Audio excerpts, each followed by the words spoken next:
Welcome to Diabolik Lovers, as told by somebody who has been way too into it for way too many years. Do I have all the knowledge? No. Do I have a good chunk of knowledge? Yes, and I'm going to share it with you today. It's an otome game, or it's also a drama CD series. It's got an A+ cast of voice actors, too. Chances are one of your favorite characters in some series has the same voice actor as somebody in this series. There's a lot of really good ones.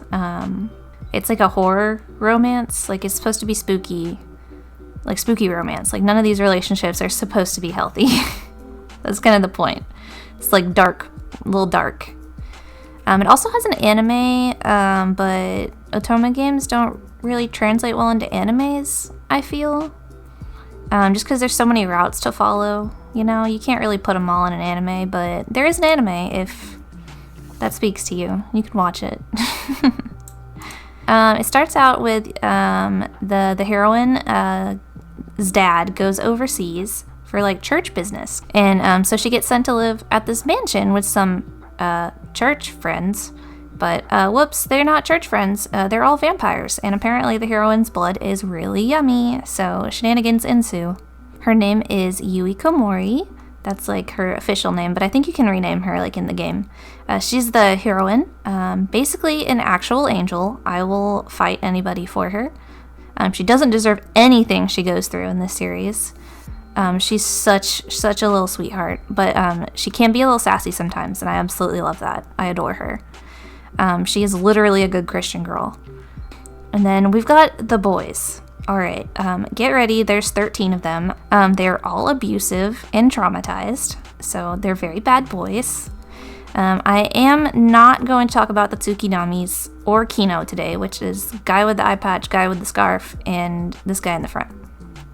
I'm not going to talk about them today because I don't have a lot of knowledge about them. There's still 10 that we are going to talk about, though, so get ready. We're going to start with the main boys. They're in the first game. There's 6 of them. You get 6 boys in the first game.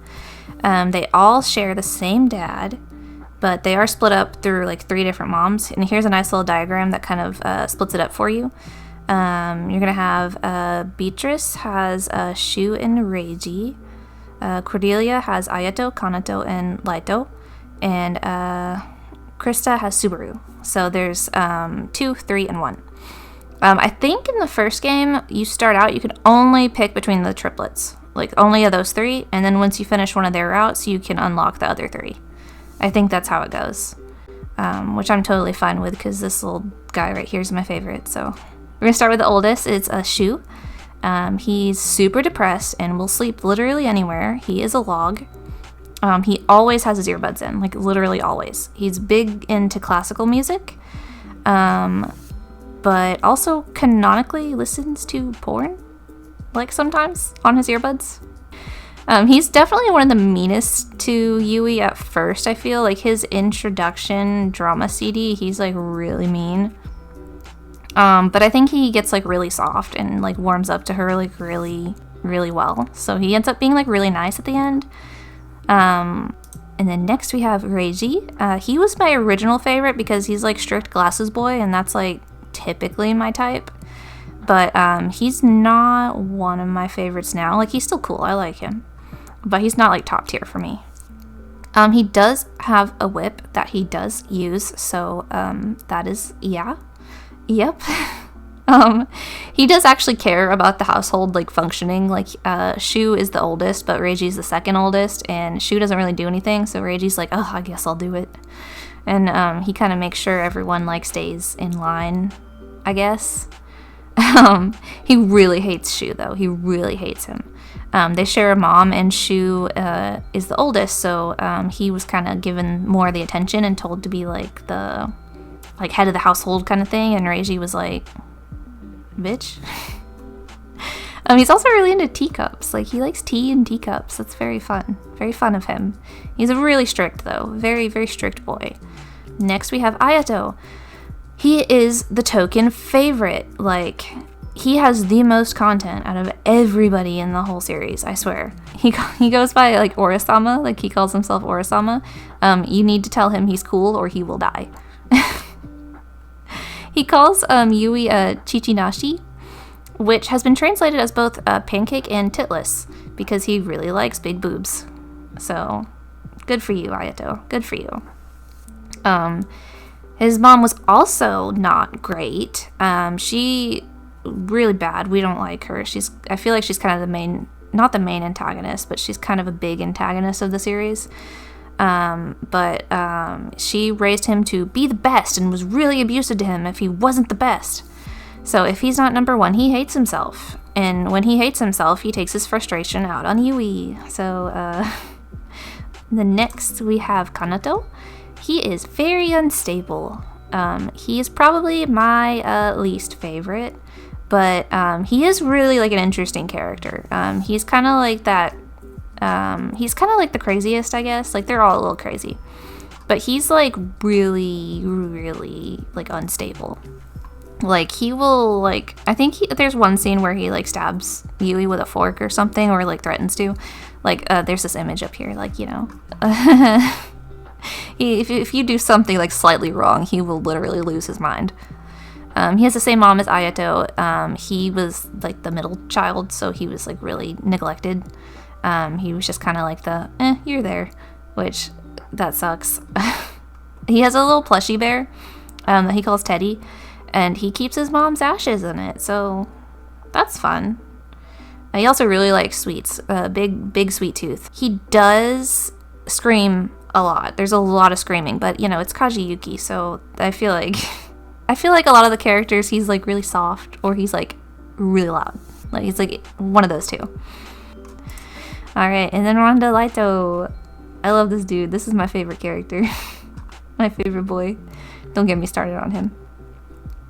He's very hypersexual because trauma.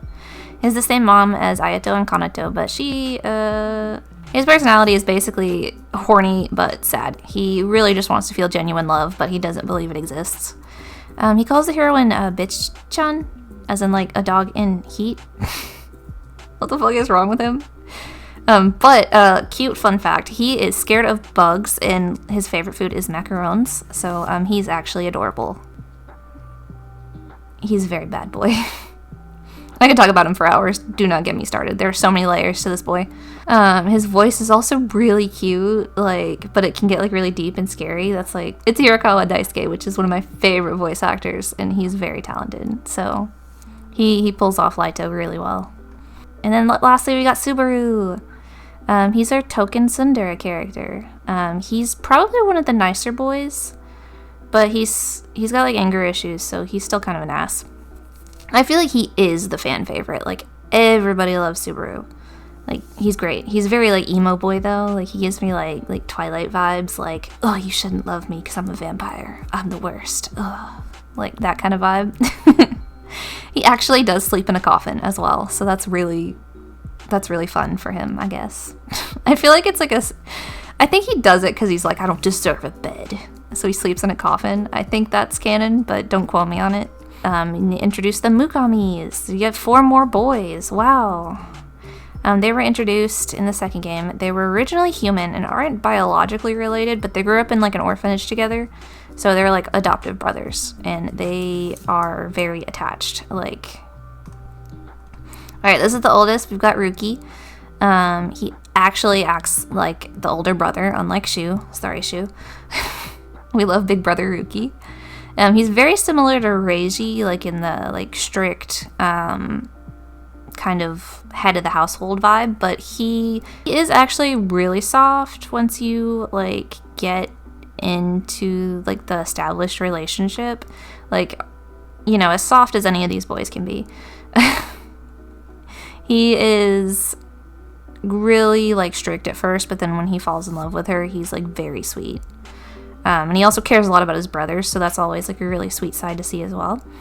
Still an abusive asshole, as they all are. But fun fact, his voice actor, Takahiro Sakurai, is actually Edward Cullen's Japanese voice, so I thought that was a fun fact. Alright, we got Ko. He's our token idol boy, and he is such a brat. I love it. He has a very give and take kind of attitude. That's kind of how he was raised. Like, if someone does something nice for you, you gotta do something nice back, and vice versa. He was really abused in the orphanage. I don't know if it goes into like detail of what kind of abuse, but he was like he's our idol boy, so he was like always been like kind of pretty. So eventually he ripped out his eye with like a spoon so that they would think he was less pretty. It backfired. So that sucked for him. But when he turned into a vampire, he got a magic glass eye. I think it tells him if like people are lying to him, which is a bonus because he has trust issues. And then we have Yuma. This bitch gardens. Isn't that cute? He's like a little farmer boy.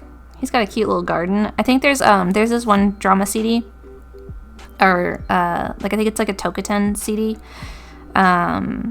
where they're doing like a butler cafe or something, and Yuma does like relatively well because Ruki threatens to like destroy his garden if he doesn't do well, because Yuma's like really rough boy.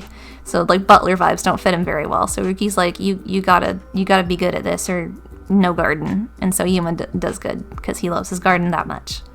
He's also really tall. Like I think he's the tallest out of all the boys maybe. He likes to pick up Yui like over his shoulders, and it's really cute. He also like just eats sugar cubes.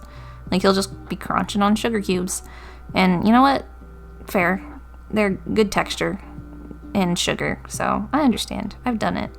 He's a little tsundere, but I mean, they all are, so. Alright, final boy. This is Azusa.